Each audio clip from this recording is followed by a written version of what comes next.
Well, as you know, most people know that this area here is a dandelion. And there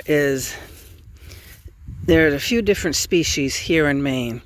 But the flowers are edible, the stems are edible, the leaves are edible, and the roots are also edible. It has a taproot that kind of splits off and forks off, if you want to call it that. I deep fry these, dip them in pancake batter and deep fry them in oil. Oh my God, this is so good. So good. But you don't want to eat the stem, or I don't. You want to pick it. If you want to deep fry it, pick it, but like that.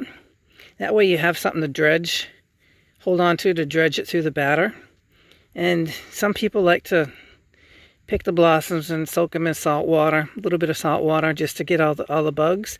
But I find that if I just put them on a paper towel, and the bugs will crawl away.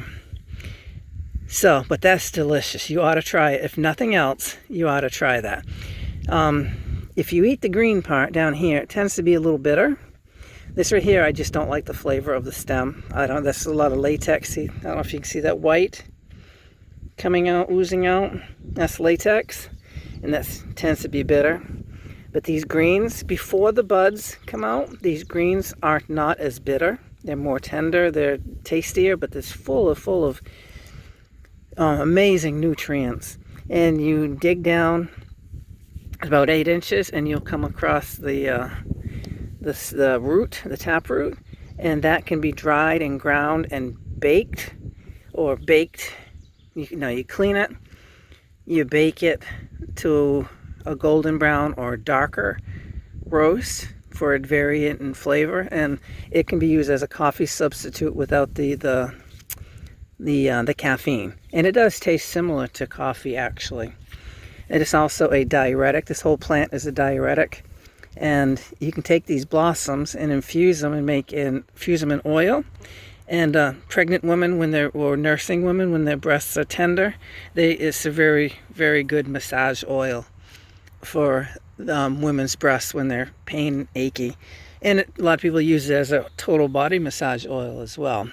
But I like making, best of all, other than these, I like making a pesto out of these leaves.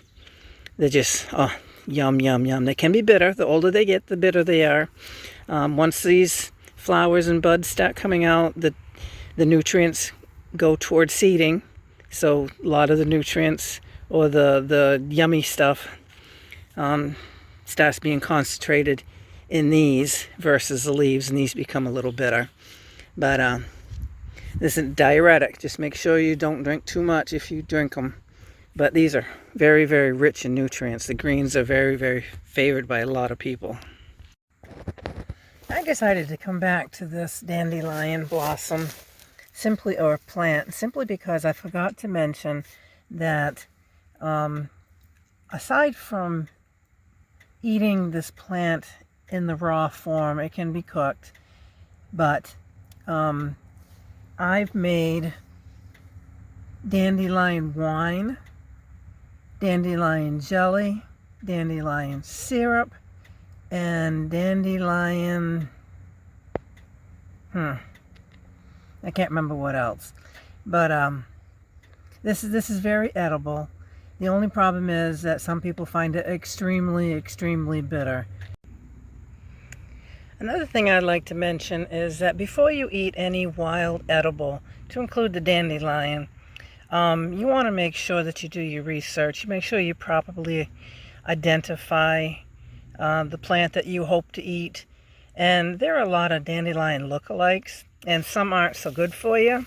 So you want to make sure you know what you have. And once you identify it, please always go to webmd.com and look at all the tabs. They have the uses, they have the drug interaction, they have the side effects, the benefits. Always go there as well as other places on the internet, but please make sure that you properly identify, and don't just take somebody else's word for it, because there are people out there that think they know what they're talking about, or want to think that they know what they're talking about, and they are totally clueless. So be very, very careful. Earlier today, our daughter had our granddaughter taste a dandelion. And remember when I said that it can be quite bitter depending on the stage and depending on the palate? Well, this is what our 4-year-old granddaughter, Rosalind, had to say about eating a dandelion.